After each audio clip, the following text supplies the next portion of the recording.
Hey, uh, I have to take this apart now. Oh, it's going to be fun. I am sending this. Well, I forget how much these technique tests have can't come apart. Good times. Yeah, I'm sending this to a friend.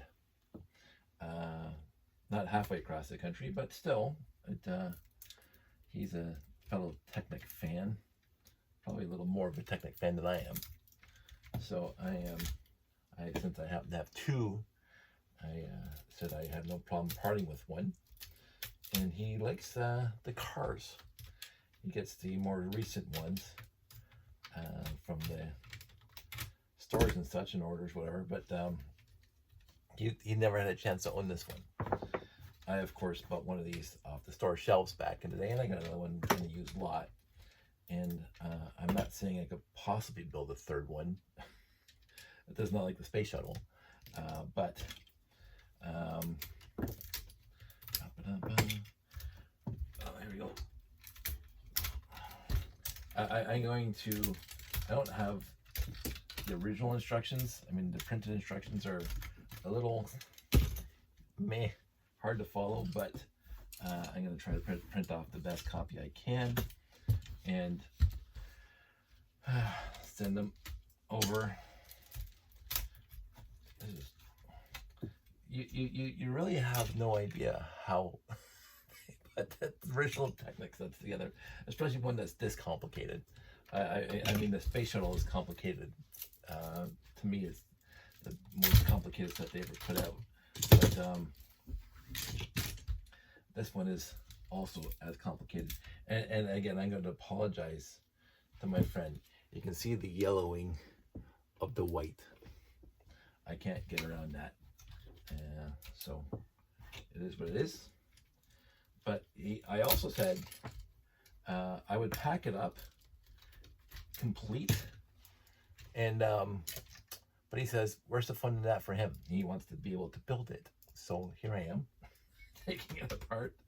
I am going to sort out the pieces. I got the website open there, so I can get that. Oh, let me get this thing. Oh my goodness. And I mean, seriously, I absolutely adore Technic sets when they do stuff like this. And I know that I had fun building two of these. I made that video because building Technic is fun. It's a different kind of building style than regular brick builds. Even the newer sets of the regular brick build Technics with all the Technic bricks and the friction pegs and blah blah blah. It is a completely different building experience than just building a set, no matter how recent or old the set is, the regular Lego sets. But here I am, and again, I'm trying to be as nice as possible to this thing. So it was keep on flipping going bold. Take this thing off. There we go. Oh, there we go. There. It is coming apart now. You can see the big pile of stuff starting to show up. And again, I want to make sure every part is here for him, and I know that some of these parts are old, so I'm going to throw some spares in there because I realized when I was putting this thing back together the first time that some of the older pieces were brittle and they broke, and so that's the sad part about a set as old as this, that taking it apart sometimes does lead to trauma, broken pieces. Space wing plate. I just adore this, that I use the actual space base plates or wing plates in the build. Here we go. What's left over here underneath?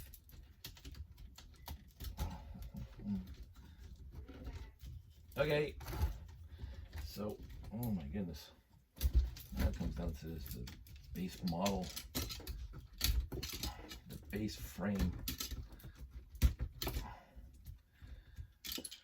Oh my goodness. Taking apart the set is not nearly as much fun as putting it together, especially this one. Oh, there we go.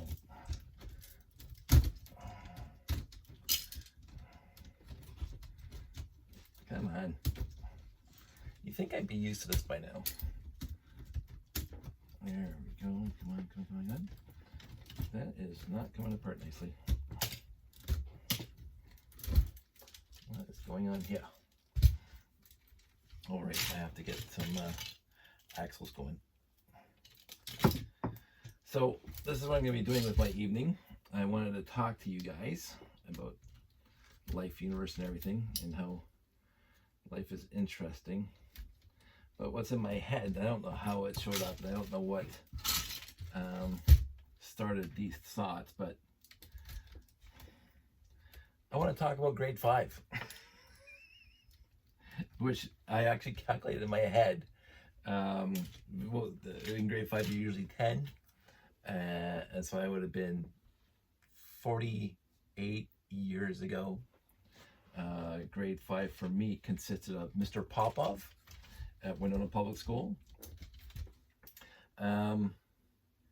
And specifically, and I don't know why this is a memory, it is very, very odd memory for, and it has one of those things, that longevity in my mind, that grade 5 was, it seemed to be a year where in English, if you want to call it English classes, I don't think we had specific English classes, but it's just something we're playing. I found, I don't remember too much about grade 4 and before when it came to actual lessons, school lessons, but my grade 5 year, it has stuck with me for this long. And one of the things about grade 5 in the English classes, or whatever you want to call literature classes, was the stories we had to read. And I think I might have mentioned it before, so if you've been along long enough around my YouTube stream long enough, you might have heard me tell this story before. But I don't know why it showed up again today in my mind. I can think of a few examples of the stories that we had to read and then discuss and or write reports about. And this is basically in grade 5. I don't remember this before previous years or after later years, but it seemed to be in grade 5, where the stories were dystopian in nature. And it was very odd. Like I remember, I think it was well after maybe grade 7 or 8, we had what was it called? It was just in my head. It was a Canadian book written by Inuit, who is Zach, I think it's called. That's the title of the book that we, but it was a renamed book where it was about a teenage Inuit experience of living in Canada, and the trials that he was facing in the quote-unquote modern age back in 1970s or 60s, whenever the book, I think it was a non-fiction book actually. Who is Zach, I think the book was called. I remember that book.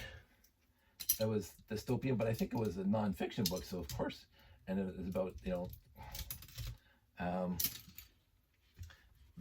they did go through tough times. But in grade 5, it was these short stories that had some sort of dystopian outlook.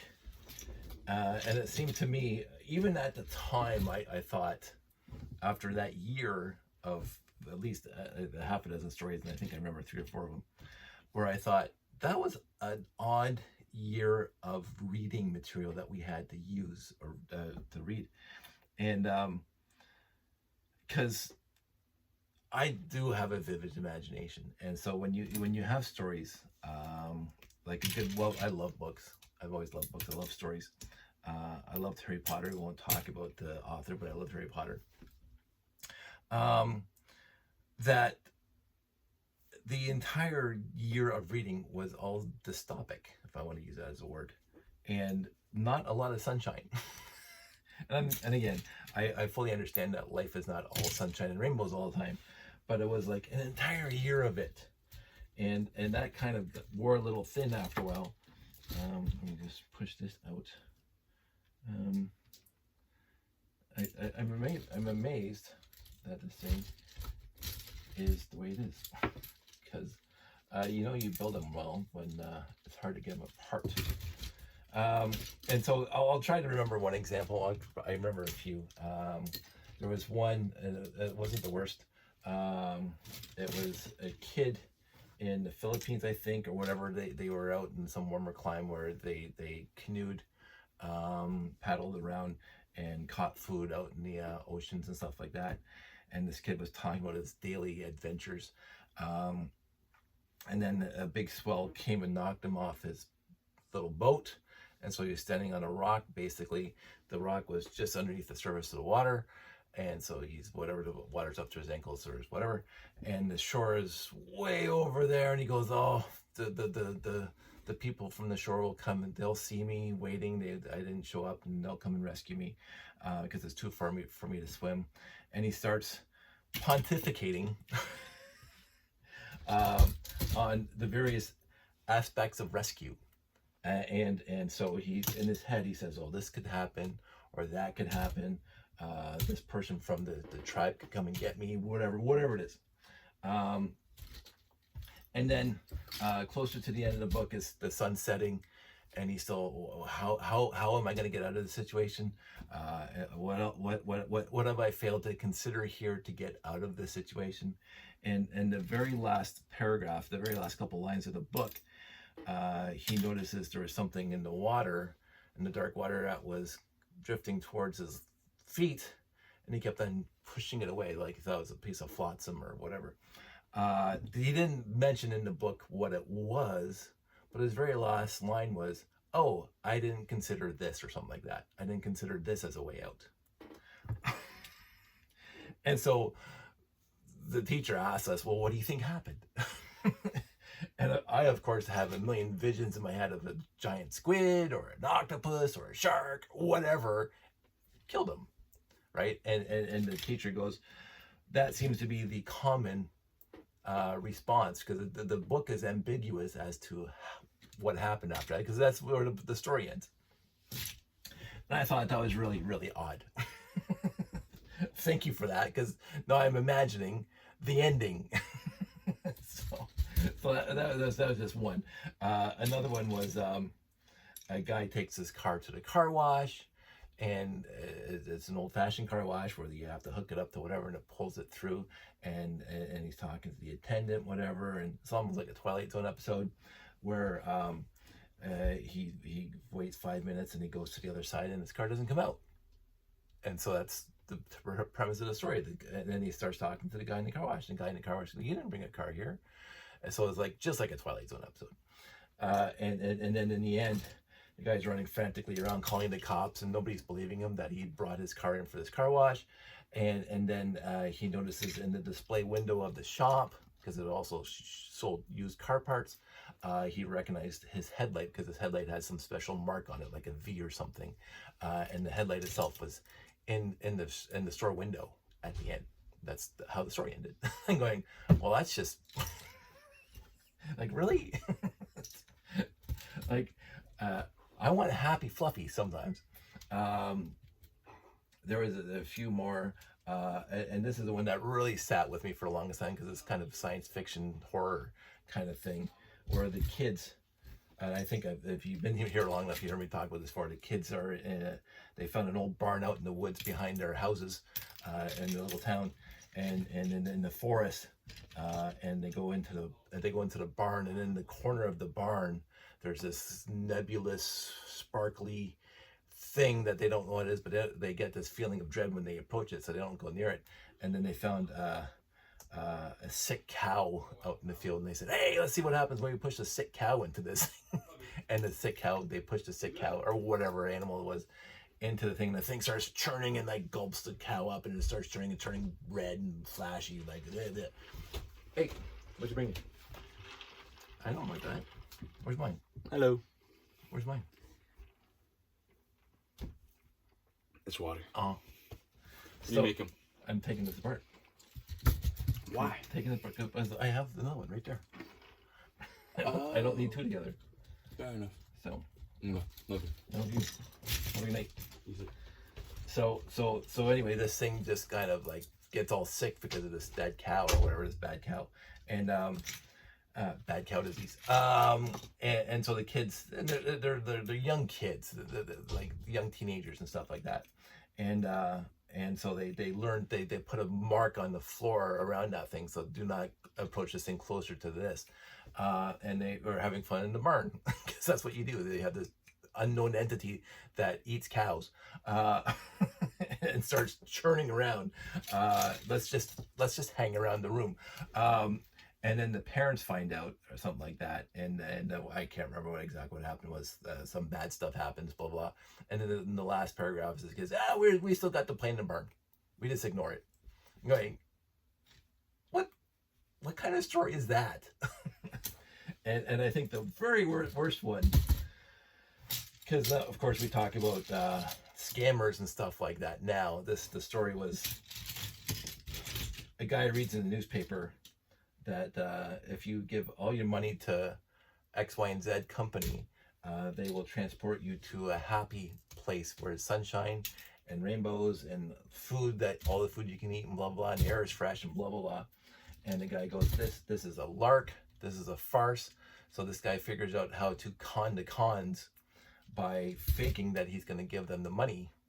And basically you read the blurb, you put your money into this account, and you show up at this room somewhere off the beaten path. And then he gets out there, and it's an old barn again, and he opens the doors, and there's like 4 or 5 or 7 or a bunch of people waiting already who are also been conned. And he gets in there, and he goes, like, and he's standing there for 1, 2, 3 hours or something like that with all these other people, and they're just kind of waiting for something to happen. He goes, "That's it. I can't believe we all been conned by this. Like, we've given up our money and blah blah blah." And I'm getting out of here. So he goes and tries to open the barn door, but they're locked inside, kind of thing. And he's like really hoofing on that door, and then he opens the door and he jumps out. Or how did it work? Because it was like the barn relocated itself with the people inside. And he was over there trying to get the door open, and all the other people were over on the other side, and they went outside, and he just looked over his shoulder or something, and it was just beautiful skies and bright clouds and whatever's in the air smelled so pure and whatever. And because of his doubt, because of his misgivings, the barn jumped back into the dreary land that he came from, and he never got out the door. That when those other people got to go live in this beautiful fantasy land. And I'm going, especially now, today, when you have the scammers who promise you everything, you don't want to be conned by cons, but this story says, oh no, it's legit sometimes. I'm going, this is grade 5. And I thought it back then that this is grade 5. These are the stories. There was one story that was not at all remotely odd or Twilight Zone-ish or whatever. Guy's driving down the road in a semi truck, and he's coming up to the dead man's curve or something like that, and his brakes give out, and he calls his buddy on the CB, and his buddy, the cop, shows up, and they get the truck to the bottom of the hill without dying. Quick, easy. There was like 7 pages of it, but that was like the build up and the whatever, and they can't go around the S-bend, so the cop just went right over the edge and went through the trees and then come out the bottom, like you're watching one of those like Fast and Furious movies. So in the end, that was the most normal story that entire year. It really comes down to it. It was like the most normal story that entire year. And it was like a guy in a rig that lost his brakes and he had to get an escort to the bottom of the hill. And I'm thinking, like, the other one, I don't know if this is grade 5. It might have been in a different year, but the Executioner. But way back in the day, I won't say Middle Ages, but the guy in town has to welcome the executioner to town. They're gonna guillotine somebody in the town square, and he has to show up and escort this executioner. And the townspeople are all wondering what this executioner is going to look like, and blah blah. And the guy gets out there, and the executioner shows up. He's a meek, mild little man, like an elderly guy or middle-aged guy that is meek and mild, and he doesn't like his job, but that's what he gets paid to do. He's got a family to take care of. So the guy who was supposed to escort him around town finds out this guy likes fishing or something, so they go fishing for the afternoon because the execution's not to the next day.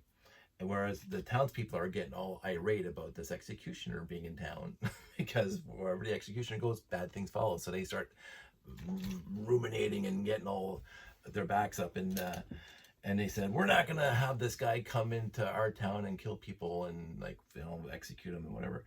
And so the town basically the next day revolts against the executioner. And the executioner told this guy the day before while they're fishing, sometimes it happens. It's something I have to live with, and they fight me on it. But I get paid to do this job, and the executioner caught a few fish and gave them to the guy that's escorting him around town as thanks for being so nice to him and like gregarious and whatever.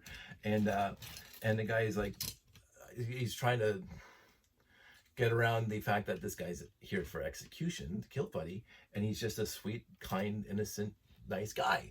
And so at the end of when the revolt's happening in town, the townspeople are beating up on this guy, this executioner, and one of the townspeople looks at the other guy who just happens to still have the fish in his hands. So I don't know how that worked out. And the guy steals the fish off the escort guy and starts whacking on the executioner. The executioner notices the fish that he gave his buddy. And so that's what made him heartbreaking. I think I don't remember if the executioner died or whatever, but and the guy who was escorting him around town was mortified, thinking that this executioner thought that was him beating on him. And I'm going, okay, well, I guess there's something there that we should glean as things that whatever life lessons or something. And I'm going, but in the end, no. In the end, I can watch The Twilight Zone. If I want stories like that, I will just watch The Twilight Zone. Instead of reading these short stories of utter blech.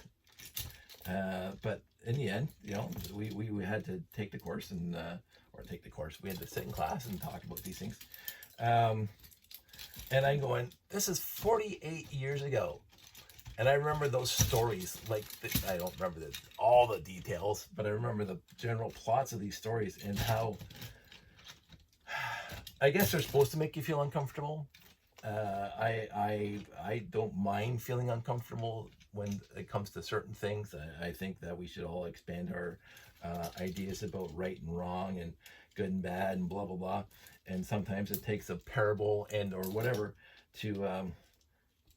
that's wrong. It's going the wrong way. There we go. This will do it. Sometimes it takes a parable or a story like that to open your eyes to a bigger truth of the universe, and I don't mind that. I watched Star Trek my entire life, so opening my mind to bigger truths, it's something that's status quo for my life personally. And the fantasy stories that I like and all that stuff. But when you're in grade 5 and you're not you're trying to figure out who you are, and like what your life's going to be and all the other stuff. I'm not a psychiatrist or a psychologist or a child psychologist by any stretch, but here I am 48 years later with these stories in my head that I had to read back in grade 5. I think most of those were in grade 5. And then going, what on Dr. Spock's green earth what was the school board thinking that these were appropriate stories? And like, if it was one of those stories, just one, okay, my mind's expanded. But it was all of them in 1 year. And I'm thinking, like, can we have a little ray of sunshine, please? Can I be in the barn when it gets to the other location of where the air is clean and the life is great? Can I just have one of those, please? Because I'm depressed now. Because it was depressing. And I don't know, I had a tough time even then with these stories because, I mean, I did a lot of reading. I owned all the Hardy Boys books by then, in grade 5, a lot of them anyway, the ones that were already released in 1975 or 1977. But the Hardy Boys was a mystery book. They were all mysteries. And I haven't read one in decades, but I remember them being good and not a lot of, I don't know how you would put it, not a lot of gore and guts and whatever else like that, and stuff that makes you queasy. The Hardy Boys, I don't think I was ever queasy from any of the stories, but again, they're directed at young teens and whatever. So I guess, and they have a specific, I mean, they were written in the 30s and they've been modified a little bit, but overall they were written such a long time ago that they didn't have the shock factor that stories have to have now in order to keep people's attention. But even in 1975, I'm thinking, I don't know, I would have, I think the first time I read The Lord of the Rings was not that far after 1975. I think I was 12 or 13. The first time I read Asimov was just in my, I want to say early teens, but I think like I was 12 or 13 when I read The Foundation, started reading The Foundation. So it's not like I didn't want to read, but I didn't want to read those stories. And of course you have to read those. I think it's like people complain that you have to read Shakespeare when you're in school. And I get it. My problem is I like Shakespeare when we learn Shakespeare. I for whatever reason, really like Shakespeare. And a lot of people didn't. And again, I'm not going to fault them for not liking Shakespeare. I didn't like all Shakespeare, but I liked most of the Shakespeare that we learned in school. I was not a huge fan of Romeo and Juliet back in school. I think we did that one in grade 9. I wasn't a huge fan of that one. I think that's the weakest one he ever put out. It's probably his most famous, but I thought it was his weakest. Love Macbeth. I absolutely love Macbeth. I thought it was great. I can't, Midsummer's Night Dream. We had to do a few back in high school because that's when you do them, when you read them. But I think grade 9, the first year high school, we had to do Romeo and Juliet. And I thought, and again, it was the story itself.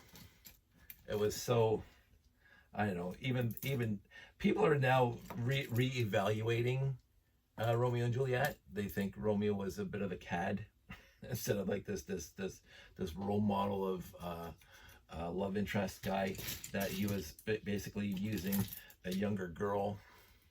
I haven't read Romeo and Juliet since grade 9, so I can't remember the specifics. But I do know that even back then when I read it, I'm going, I'm not impressed at all. I feel like, yeah, he's not a kind of character that you want to aspire to. And yes, teenage love, unrequited, and death and stuff like that, and suicide. Yeah, sure, but in the end, it was a bad soap opera. It was a bad 90210 episode. It was a bad one, and I'm going, nah. He made a lot better works than that William guy, and I liked a lot of it. After that, I thought that was the weakest. What else do I remember for reading? Canticle. Canticle? Cannibal? No, it wasn't Cannibal. Canticle. Wow, I'm getting back. Where's my phone? Oh, it's right there. For Leibowitz. Science fiction.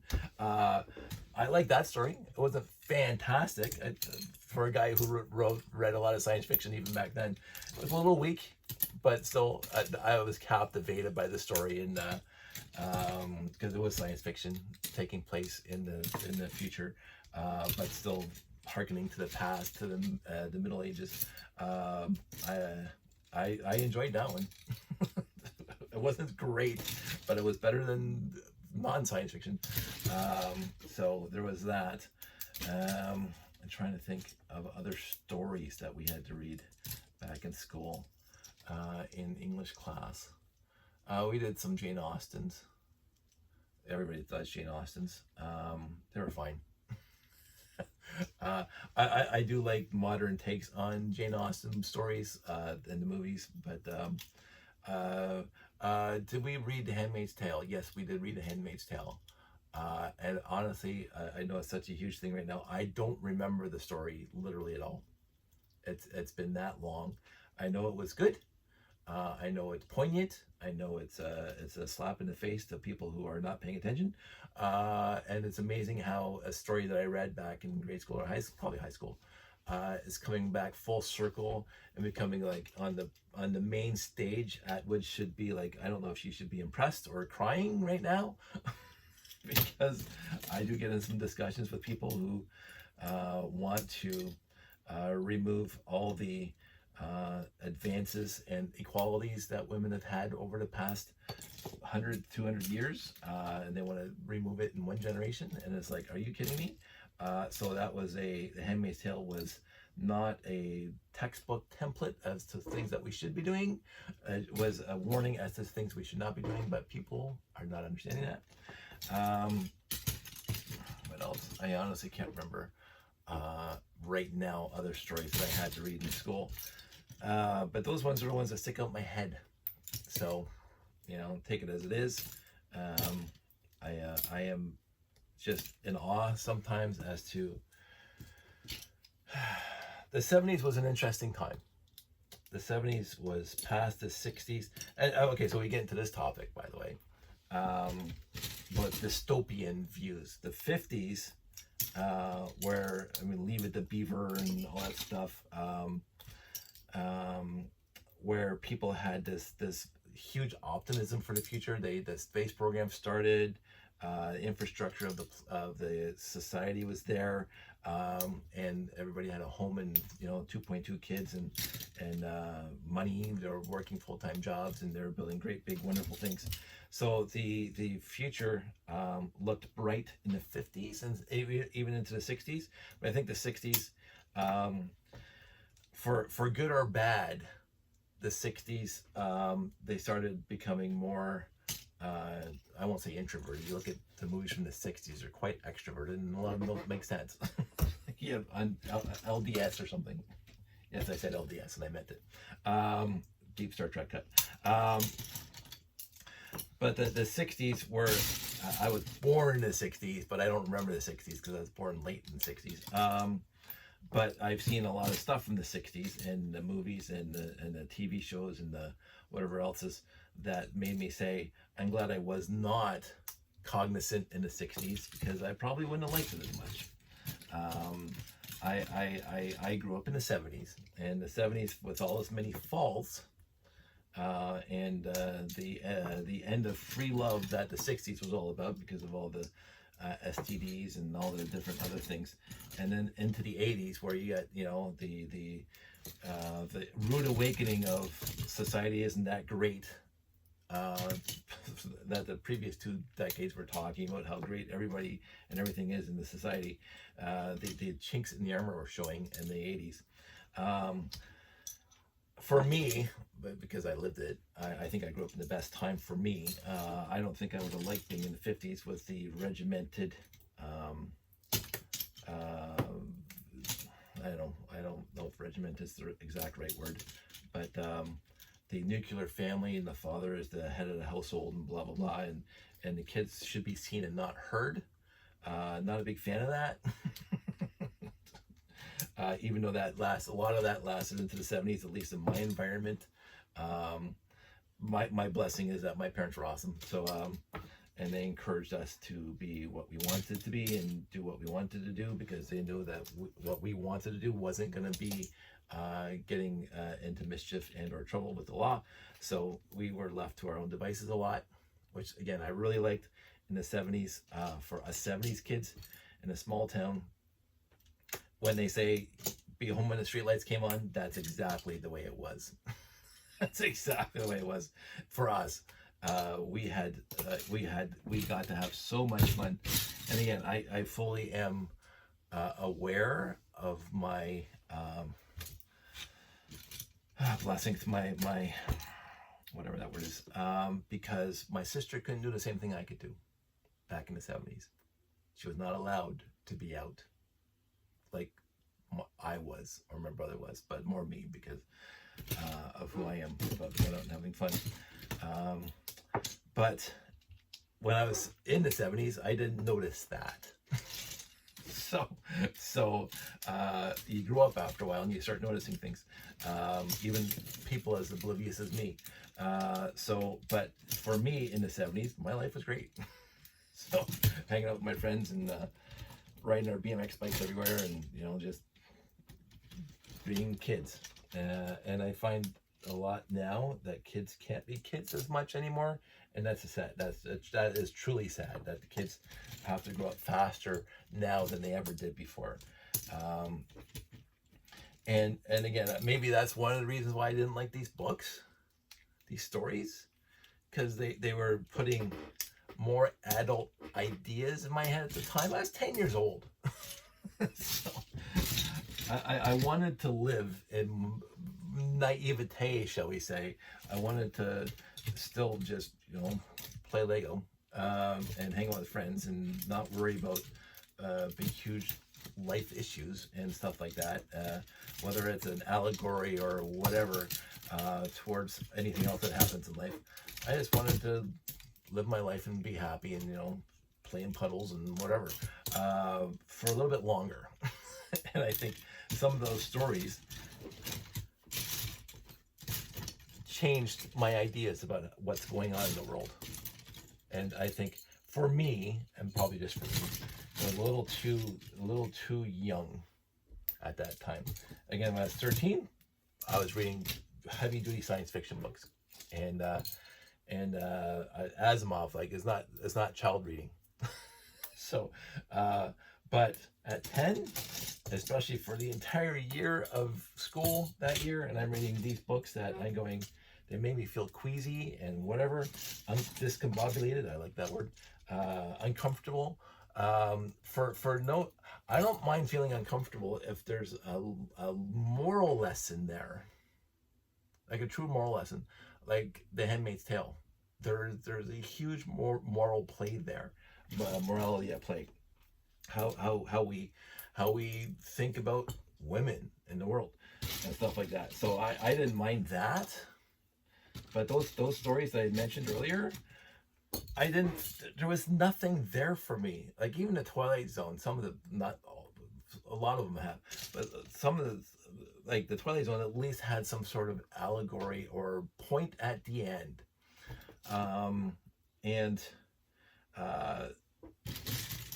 These stories didn't seem to do that. They seem to be making dystopian whatever, telling a dystopian story, and yet there was no payoff at the end. No, this is how you should take the story and bring it into your life and have a different outlook in your world, kind of thing. Like the Twilight Zone did half the time. So the Twilight Zone had a lot of stories that were allegorical to how you can have a better life.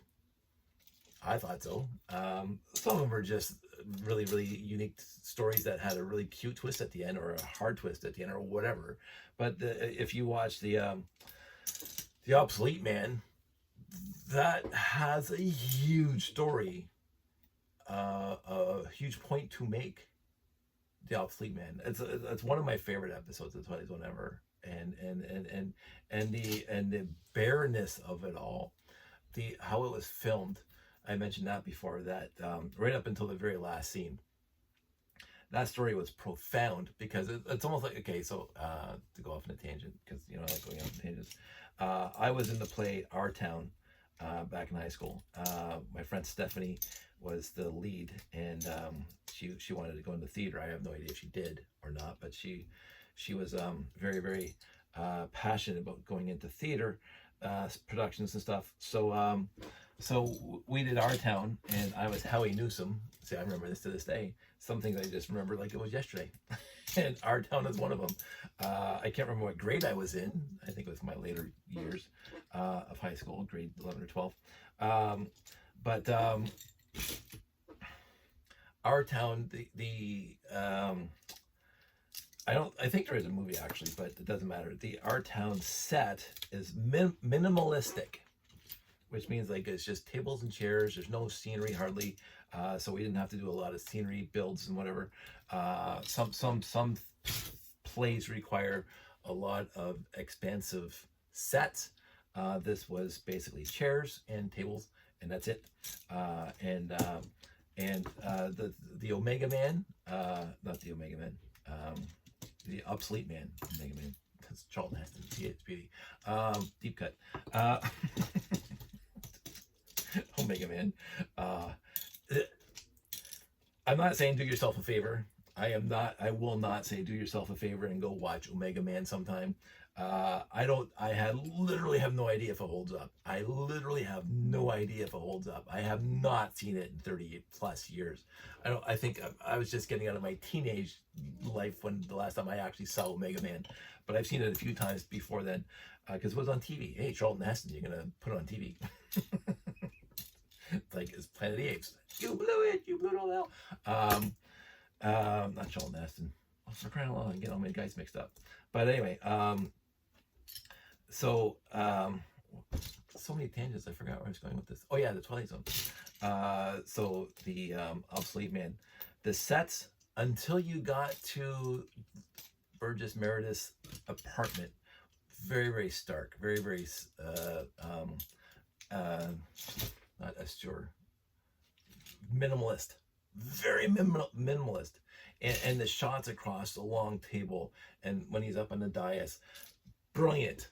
The whoever filmed that episode and got the camera shots, just brilliant. But anyway, it is that show, that one show. I mean, I can think of other Twilight Zone episodes that has some really, really good point at the end, but that show was basically in your face, that reading and understanding, like the whole society didn't read. There was some other stories I remember. The lottery. I don't know if it was grade 5, but that was the disgusting one too. If you remember the story of the lottery, I think that the actual title is called The Lottery, where your number gets called and you basically have to walk off to the execution chamber. And the kid's number came up. There was the other one that's almost like the lottery, except it is if you're too smart. If your kid is too smart, the kids get tested every year, and if the kid's too smart, they kill them. And not only does the government kill your kid, they charge you for it. You get a bill in the mail for them killing your kid because they're too smart. The government doesn't want. Again, the Twilight Zone did that a lot, where making a point where you don't want the government to take over and run your life, which I appreciate. But the obsolete man was just the stark stats, and Burgess just being Burgess Meredith. He just has to show up on the screen. But it was a very, very poignant thing about how a smart man, even though he's going to die at the end. I mean, the spoilers, he dies. He gets killed by the government. But knowing that that's what's coming, because he did a lot of reading, he made the point about their society and how nobody's obsolete. And then at the end, because of the failure of the guy who was running this little kangaroo court. They found him to be obsolete because he allowed Burgess Meredith to show up the government live on TV. so that, I thought it was a brilliant episode. But you know, and for half an hour of a TV show, so I don't mind having stories that are dystopia in nature if there's a point to it. I don't mind in your face or subtle stuff. I like both. I like subtle and in your face stuff. But I found all those stories in grade 5. The redeeming factor wasn't there. The dystopia, for me, it has to have a redeeming reason why it's dystopic, why the story itself takes place in dystopia. That there is a not necessarily a way out, because again, sometimes there isn't a way out, but a thought process that you get to a point where you say, oh, this is how we don't get there, or this is why we don't want to be there. Again, Burgess Meredith, we don't want that kind of society where the government doesn't want you to read and understand and stuff like that. But none of those stories in grade 5, none of those stories in grade 5 had that kind of ending, or even that kind of point. They were pointless. They were pointless. There was no point to them. The guys in the barn gets sucked over to wherever, and then everybody else gets out to enjoy the lovely land, and he goes back to dreary, drizzly New York City, wherever he was. I'm going, I guess the point there was that he should have believed more. But again, to me, that's not a valid point in context of the 21st century so far.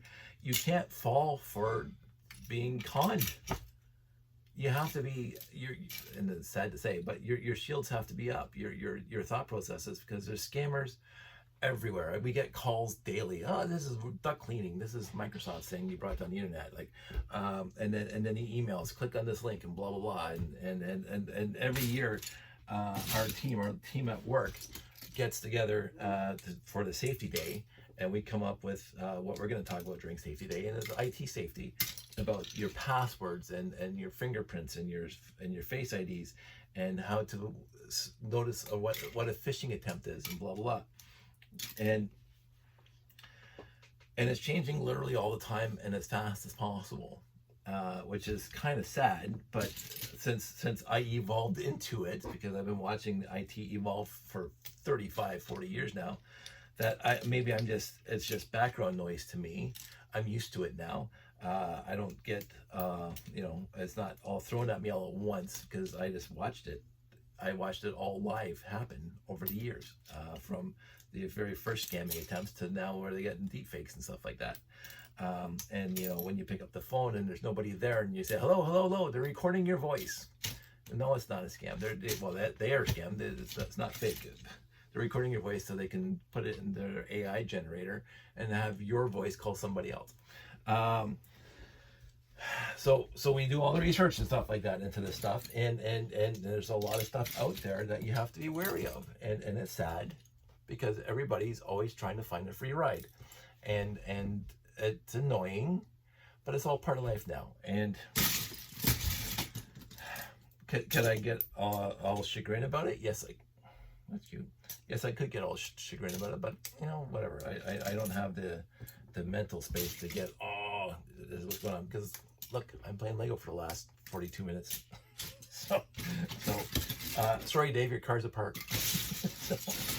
I'm just getting all the pieces together. So I'm going to start sorting out these pieces and verifying the numbers of pieces. And then there's one red piece right there. And then I'm going to put them all in Ziplocs and then ship them to my buddy out on the island. So yeah, that's it. I don't think I have anything else to say right now. That was fun. I enjoyed that. I enjoyed the walk down memory lane. I love stories. Right now I'm halfway through the life and times of Gregory Clark, and I read it before years ago, because he died in 1977, 1978, and my dad happened to have all his books. But I was in a bookstore a bunch of months ago. No, I was actually at Valley Village, and I found the Life and Times of Gregory Clark, the biography that his friend wrote after he died. But it's about him from 1890 whatever to 1970 whatever. And again, I'm enthralled because this guy had a wonderful disposition, and this is take this a little longer. This is what always gives me pause for hope and appreciation.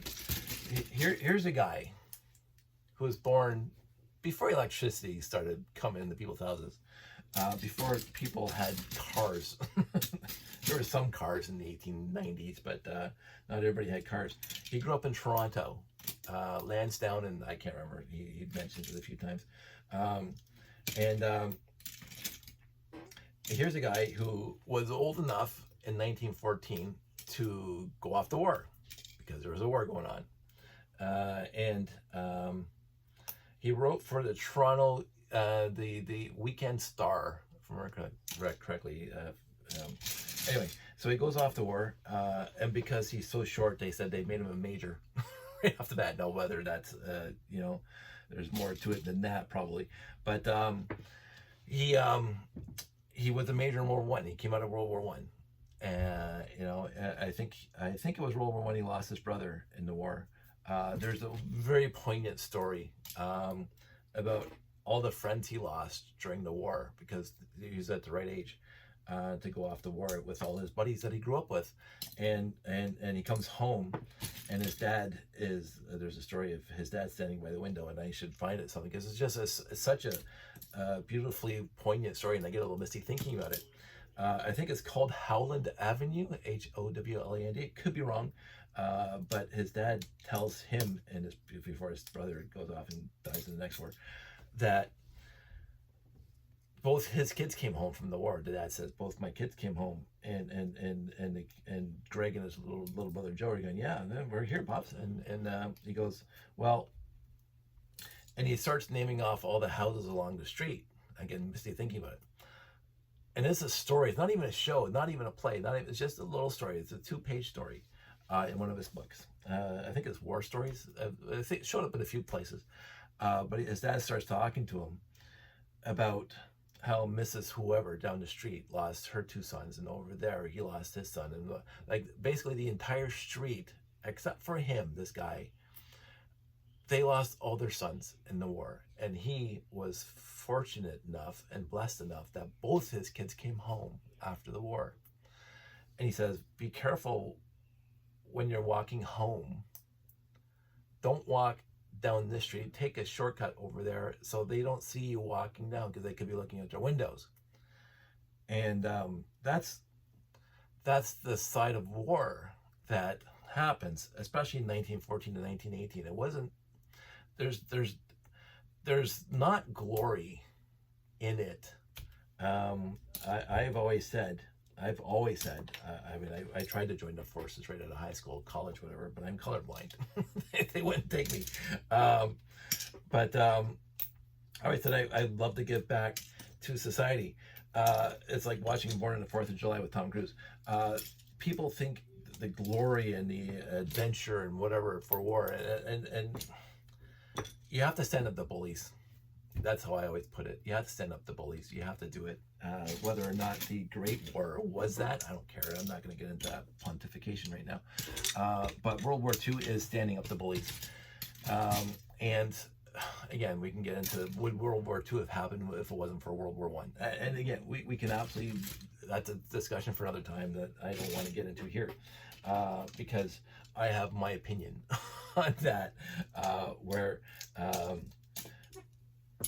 but they learned better. It doesn't matter. That's a whole other topic.